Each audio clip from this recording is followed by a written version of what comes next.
Halo teman-teman, perkenalkan nama saya Fania dari Fakultas Teknik Prodi Teknik Sipil. Di sini saya akan menjelaskan sedikit tentang sejarah perkembangan bahasa Indonesia. Sejarah perkembangan bahasa Indonesia berasal dari bahasa Melayu.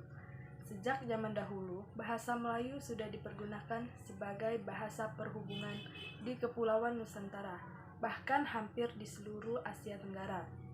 Bahasa ini pun diikrarkan oleh para pemuda Indonesia melalui teks Sumpah Pemuda pada tanggal 28 Oktober 1928. Peristiwa Sumpah Pemuda ini pun menjadi dasar atas penyelenggaraan Kongres Bahasa Indonesia I di Solo. Bahasa Indonesia pun diresmikan sebagai bahasa nasional setelah Proklamasi Kemerdekaan Indonesia 18 Agustus 1945.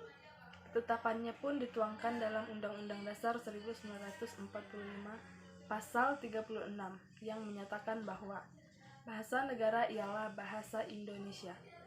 Nah teman-teman, kita juga harus tahu manfaat mempelajari bahasa Indonesia. Sebagai bahasa Indonesia yang digunakan dalam kehidupan sehari-hari, salah satu contohnya memberikan pengetahuan bagaimana cara menggunakan bahasa Indonesia dalam segi sosial.